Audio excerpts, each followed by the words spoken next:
Good morning, welcome to YK news. నేను మీ అనుష.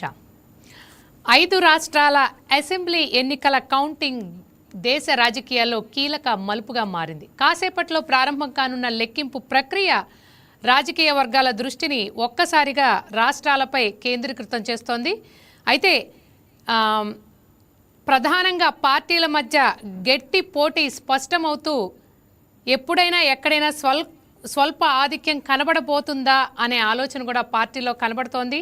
ఏ party కా పార్టీ తమ అధికారాన్ని నిలబెట్టుకోవాలని ఇప్పటికే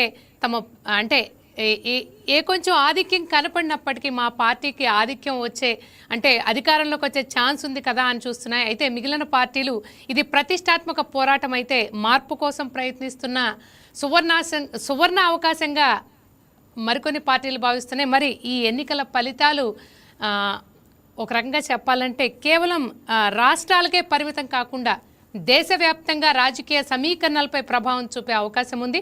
స్థానిక సమస్యలు కానివ్వండి, అభివృద్ధి హామీలు, నాయకత్వం, సామాజిక సమీకరణలు ఇవన్నీ ఓటర్ల నిర్ణయాన్ని ప్రభావితం చేశాయని విశ్లేషకులు చెబుతున్నారు. అందుకే ప్రతి ఓటు, ప్రతి రౌండ్ లెక్కింపు రాజకీయ భవిష్యత్తుకు సూచికగా మారుతోంది.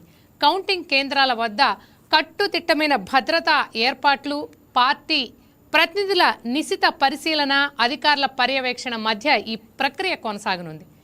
ఎక్కడైనా అనూహ్య మార్పులు చోటు చేసుకుంటాయా లేక ఎగ్జిట్ పోల్స్ అంచనాలు నిజమవుతాయా అన్న ఉత్కంఠ నెలకొంది.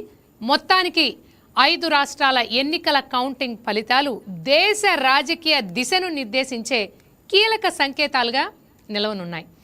ఇదే ఇవాళ మన డిబేట్. మరి రాష్ట్రమంతానే కాదు దేశమంతా కూడా ఈ ఎన్నికల వైపు ఎదురు చూస్తోంది.